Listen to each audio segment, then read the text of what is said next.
Армысыздар құрметті көрермендер, арнама қош келдіңіздер.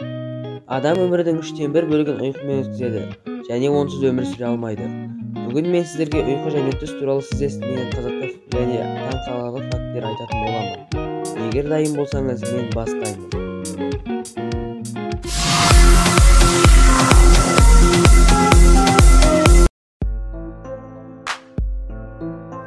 Бірінші факт. Бұл ақпарат сізді аздап қорқытуы мүмкін.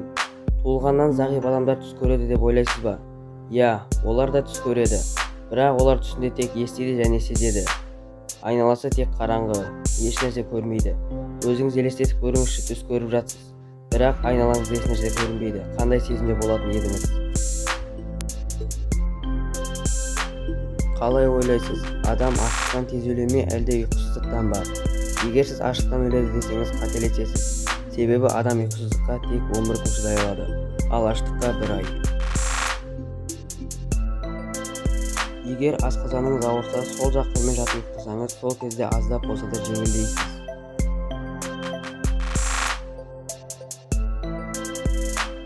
Жаңа туылған нәрестелер бір тәуліктің 3-тен 2-сін ұйқымен өткізеді. Яғни олар 14-17 сағат ұйықтайды.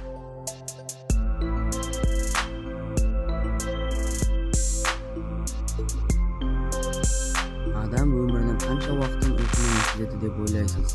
Иә, адам өмірінің 1/3 бөлігін ұйқымен өткізеді.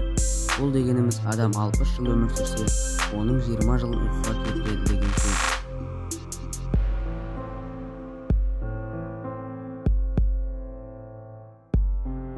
Адамның түнде көрген түстерінің 90% есте қалмайды.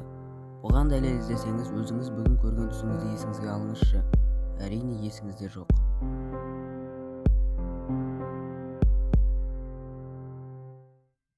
Психикалық ақауы бар адамдар ғана түс көрмейді, ал қалған адамның барлығы түс көреді, тіпті сәбилерде.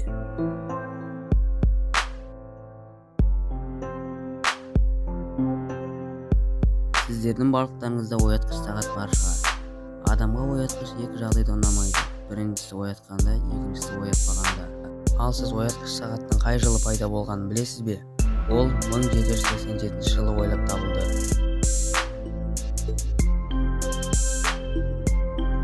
Леонардо да Винчи өте аз уақыт ұйықтаған, бар болғаны тәулігіне 2 сағат ғана. Ал Альберт Эйнштейн болса керісінше 10 сағат ұйықтаған, соның арқасында өзінің ғылыми жетістіктерін алдымен түсінде көретін болған.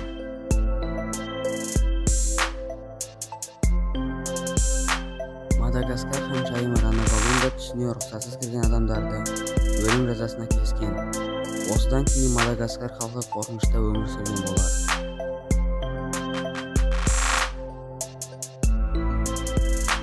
Ұйқысы нашар болып жүрген адам көп қиындықтарға тап болады. Мәселен, шаршаңқылық, ашушаңдық, стресс, әлсіздік. Солардың бірі семіздік.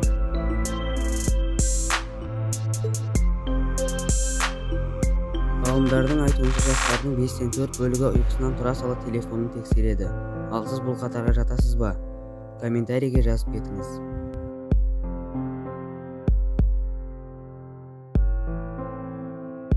Бірінші дүниежүзілік соғыс кезінде Венгрия жауынгері басынан жарақат алады, және ол жолы болып бұдан тірі қалады. Соның арқасында ол 40 жыл ұйықтамай жүреді. Сіз жануарлар түс көреді деп ойлайсыз ба? Бұл сұрақтың жауабы өте қиын. Тіпті ғалымдар да бұл сұраққа қанша уақыттан бері жауап бере алмай келеді.